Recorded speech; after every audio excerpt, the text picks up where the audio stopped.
കഴിഞ്ഞ 2 ദിവസമായിട്ട് വയനാട് വളരെ വലിയ ഒരു ചിന്താ ശിബിരം നടന്നുകൊണ്ടിരിക്കുകയാണ്.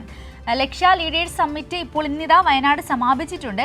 ഇവിടെയും ഇത്തരത്തിലുള്ള ഈ സീറ്റ് ചൊല്ലിയുള്ള തർക്കം രൂക്ഷമായിരിക്കുന്നു എന്ന വിവരമാണ് ഇന്ന് പുറത്തു വന്നത്. ഇവിടെ ഈ ക്യാമ്പിൽ UDFന്റെ ഈ ക്യാമ്പിൽ മുൻ KPCC അധ്യക്ഷൻ മുല്ലപ്പള്ളി രാമചന്ദ്രനും VM സുധീരനും പങ്കെടുത്തില്ല എന്നൊരു വിവരം വരുമ്പോൾ നമുക്ക് മനസ്സിലാക്കുവാൻ സാധിക്കും ഈ സീറ്റ് തർക്കം എത്രത്തോളം അവിടെ രൂക്ഷമായിരിക്കുന്നു എന്നുള്ളത്. കാരണം കഴിഞ്ഞ ദിവസം മുല്ലപ്പള്ളി രാമചന്ദ്രനെതിരെ അദ്ദേഹത്തിന്റെ പ്രായമൊക്കെ പറഞ്ഞുകൊണ്ടുള്ള പോസ്റ്ററൊക്കെ പ്രത്യക്ഷപ്പെട്ടിരുന്നു. എന്തായാലും ഇപ്പോൾ അതിന്റെ അടിസ്ഥാനത്തിലാണോ അല്ലെങ്കിൽ മറ്റെന്തെങ്കിലും കാരണമുണ്ടോ എന്നറിയില്ല.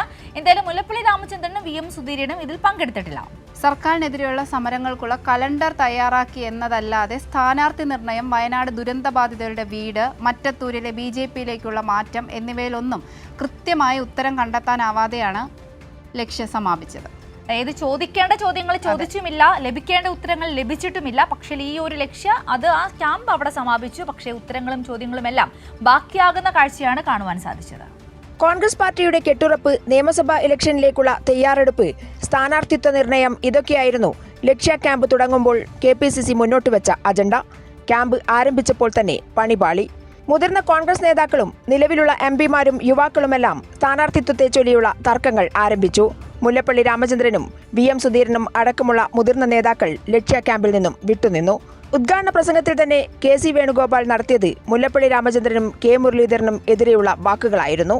സ്വയം പ്രഖ്യാപിത സ്ഥാനാർത്ഥികൾ പാടില്ലെന്നായിരുന്നു KC വേണുഗോപാലിന്റെ പ്രസംഗം. പുറത്ത് കോൺഗ്രസ് നേതാക്കൾ പ്രതികരിക്കരുതെന്നും KC വേണുഗോപാൽ പറഞ്ഞുവെച്ചു. പാർട്ടിയെ തോൽപ്പിക്കുന്ന പ്രതികരണങ്ങൾ ഉണ്ടാകരുത്. മേഖലാ യോഗങ്ങൾ ആരംഭിച്ചപ്പോൾ തന്നെ തർക്കങ്ങളും ആരംഭിച്ചു. കൊച്ചി മേയർ സ്ഥാനത്ത് നിന്നും തന്നെ AICC KPCC മാനദണ്ഡങ്ങൾ ലംഘിച്ചുകൊണ്ടാണ് തള്ളിയതെന്നും വ്യക്തി താൽപര്യങ്ങളാണ് അതിൽ മുൻനിർത്തിയതെന്നും ദീപ്തി മേരി വർഗീസ് ആരോപിച്ചു. VD സതീശൻ അടക്കമുള്ളവർ ദീപ്തിക്കെതിരെ രംഗത്തെത്തി.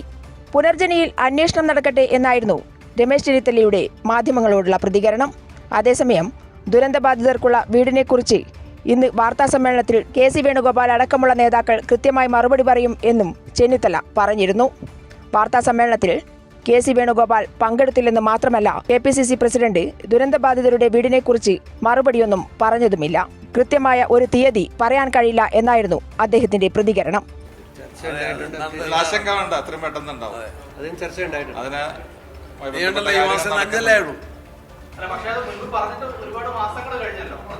അല്ല, അതിന് സ്ഥലം കണ്ടെത്തണം. ചെറിയ താമസ കാര്യത്തിൽ വന്നു. ഇപ്പൊ അത് വളരെ ശക്തമായിട്ട് തന്നെ മുന്നോട്ട് കൊണ്ടുപോകുന്നുണ്ട്. ഏതാണ്ട് ഫൈനലൈസിലേക്ക് പോവാണ്. ഇത്തരം കാര്യങ്ങൾക്കൊന്നും ഇലക്ഷന്റെ ഡേറ്റ് അല്ലാതെ, സമരങ്ങളുടെ ഡേറ്റ് അല്ലാതെ ഇതിനൊന്നും കട്ട് ഓഫ് ഡേറ്റ് ഇല്ല. സർക്കാരിനെതിരെയുള്ള പ്രക്ഷോഭങ്ങൾക്കായി ഒരു കലണ്ടർ തയ്യാറാക്കി. രാഷ്ട്രീയകാര്യ സമിതിയിൽ കനകോല് തയ്യാറാക്കിയ റിപ്പോർട്ട് അവതരിപ്പിച്ചു. VD സതീശൻ മിഷൻ 26 അവതരിപ്പിച്ചെങ്കിലും ആഭ്യന്തര കലഹം രൂക്ഷമായി എന്നത് തന്നെയാണ് പുറത്തുവരുന്ന വിവരങ്ങൾ. കേരളത്തിലെ കോൺഗ്രസിനെ VD സതീശൻ ഹൈജാക്ക് ചെയ്യുന്നു എന്ന വിമർശനം നേരത്തെ തന്നെ ഉയർന്നിരുന്നു. സ്ഥാനാർത്ഥിത്വം പ്രഖ്യാപിക്കാനാവാതെ കോൺഗ്രസിനെതിരെ ഉയർന്നു വന്ന വയനാട് ദുരന്തബാധിതരുടെ വീട്, രാഹുൽ മാങ്കൂട്ടത്തിന്റെ സ്ഥാനാർത്ഥിത്വം, പുനർജനി, ഇതിലൊന്നും കൃത്യമായ ഒരു മറുപടി പോലും കണ്ടെത്താനാവാതെ ലക്ഷ്യ പിരിഞ്ഞു.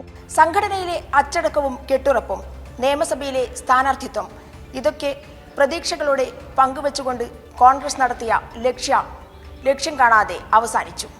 ക്യാമറമാൻ അനിൽ കല്യാശ്ശേരിക്കൊപ്പം PV ജോഷില.